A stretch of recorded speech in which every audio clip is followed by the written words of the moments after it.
Good morning, everyone. So this morning I'm actually going to give you all a little introduction to St. Francis of Assisi, ahead of the Advent course that we have written on the same topic that you're all invited to be a part of. However, instead of having the screen available this morning, I've got a few little physical items to show you that we can pass round instead. Are you happy to be my glamorous assistant this morning?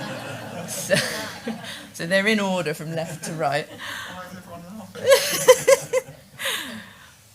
So St. Francis of Assisi is probably best well known as the patron saint of animals. And two of the most common images in Italy you will see of St. Francis is him with birds and him with a wolf.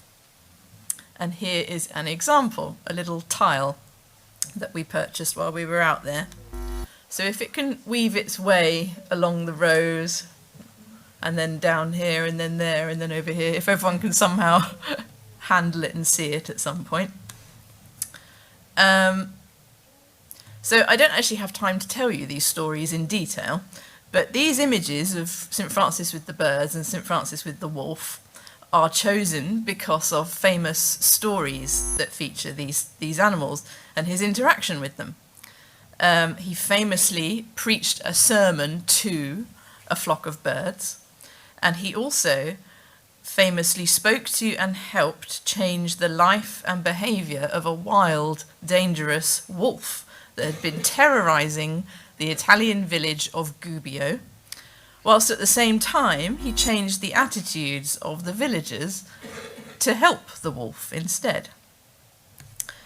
His feast day is on the 4th of October, when many churches around the country often hold a pet blessing service in the honour of the saint's love for all creatures. And we actually tried to do that this year as well. Franciscan spirituality is recognised by its concern for creation care, as well as its commitment to poverty, simplicity, and the gospel. At 20 years old, in the early 12th century, Francis had his whole life ahead of him. A young Italian man, son of a wealthy cloth merchant who was called Peter Bernardone, in Assisi, and his life stream at that time was to become a knight and to fight nobly in the service of his beloved city. He spent time in his early 20s either fighting battles on horseback, being imprisoned as a result of being in battle, or being ill. And it was one of these spells of illness and fever where God first spoke to St. Francis and called him to follow me. When Francis had recovered, on his journey home he encountered a leper. At first, his instinct was revulsion and to turn and run. But instead, Francis fought his fears, recommitted himself to God, and approached the leper. He got off his horse, held the leper, and kissed him on the forehead. And he did not heal the leper, but rather the encounter was a blessing to him. Outside the walls of Assisi was a small ruined church called San Damiano, and within its crumbling walls, behind the altar, was a beautiful painted crucifix known as the San Damiano cross. Glamorous assistant. Here is an example of the San Damiano cross. If you are ever lucky enough to visit Italy, you will see this cross almost everywhere. Certainly in Tuscany, in the Tuscan area where where Francis grew up. These crosses are for sale in various sizes in all the tourist shops. But the original San Damiano cross actually now hangs in a side chapel of St. Clare's Church in the city of Assisi. St. Francis approached the altar at San Damiano and knelt before the San Damiano cross. And here was where he heard God's voice, cementing his calling, receiving the following word from God: Francis, go and repair my church, which is falling into ruins. Initially, Francis believed this meant literally, and San Damiano became one of the first of many church buildings that he rebuilt and restored. But he later learned that God was calling him to rejuvenate the community of believers, bringing revival in this region of Italy, and eventually creating a global movement. Francis began stealing the expensive cloth from his father to sell it and use it to serve the poor. His father was furious, and finally things came to a head one afternoon in Assisi's town square. The bishop at the time ordered Francis to return the money, which he did, but then, boldly and unhesitatingly, Francis stripped off all the rest of the clothes he was wearing and stood naked, completely naked in the middle of the town square and exclaimed loudly, "Until now I have called Peter Bernardone my earthly father, but now I can truly say, Our Father who art in heaven." And so Francis, in a very dramatic way, renounced both his wealth and his family and wholeheartedly embraced a life of poverty. As his conversion already demonstrated, Francis was a charismatic and unconventional communicator who knew how to draw a crowd in order to share the message of God's love. At the time when Francis lived, there were public entertainers from France who travelled widely to make money, who were called troubadours. And Francis eventually earned the nickname God's troubadour, for he entertained and gathered crowds just as easily. His dramatic and unusual interactions with animals, as well as people, became legendary and contributed to his patron sainthood. He would create and recite his own poetry and songs, spontaneously inspired by the deep, overwhelming love he felt for nature and the true beauty and majesty of God the Creator he could so easily see in it all. For him, the earth, the sun and moon, the stars, the wind, fire, water, animals and birds, they were all his brothers and sisters. They were all united by a common kinship and goal, to render praise to the sovereign Creator. And one of his most famous poems is called The Canticle of the Creatures, which we have a copy of, and it's quite small print, but if you can read it, then it's there on a little bit of paper.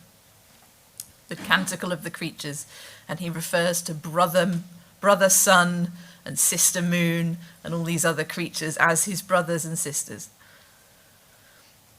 As Francis, albeit unwillingly, began his religious movement and began to draw more people to him who also chose to renounce everything and follow his style of serving God, he gained more and more followers. But his greatest disciple would be a woman, Clare of Assisi. Clare also grew up in a very wealthy family of noble blood in Assisi and was destined for very great things herself. But after hearing Francis preach in the local cathedral one day, she was so overwhelmed that she chose in that moment to give her life completely to Jesus and to follow Francis's example of renouncing everything else that got in her way. She came to St. Francis and told him of this deep desire and full commitment, and he agreed to help her. Francis did not receive Clare begrudgingly, but welcomed her with open arms, and himself conferred on her the same plain habit that was worn by the brothers, and cut off her hair as an act of devoting her life to Christ. He himself engineered her escape from the palace in the dead of night and sent the brothers to fetch her and guide her to him. Francis and Clare became very dear friends to each other and found support and encouragement in one another. Francis's nickname for Clare was Christiana, or the Little Christian, and there were many miracles attributed to Clare, which also led to her own sainthood.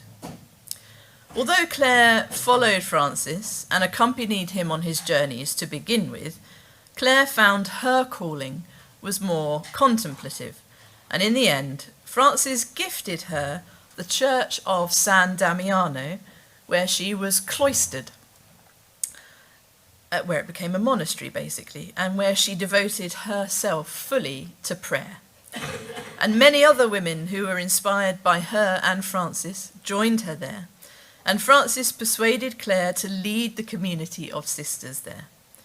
And thus the movement of the Poor Clares was born. And this is why St. Clare is such a crucial part of the Franciscan movement and brings us full circle to the church and the cross of San Damiano.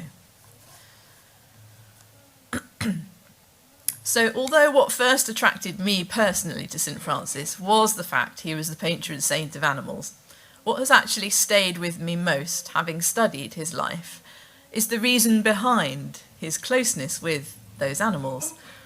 In everything Francis says and does, he treats everyone and everything with equal value.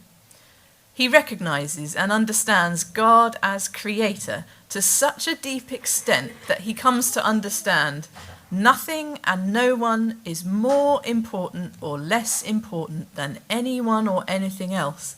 All are equal brothers and sisters to him, and all deserve respect, whether that's lepers, women, animals, birds. Anything created by God has innate value and worth. And I found this so incredibly inspiring. And it's such a relevant and important teaching point for all of us still today. No one is our enemy. No one is less deserving or more deserving of the love of God. And we must work our hardest to treat everyone equally. Everyone with respect, and everyone with that same love that God himself, their creator, confers on them. So we hope that those of you taking part in our Advent course also find things that will inspire you in your faith as you study the lives of Francis and Claire.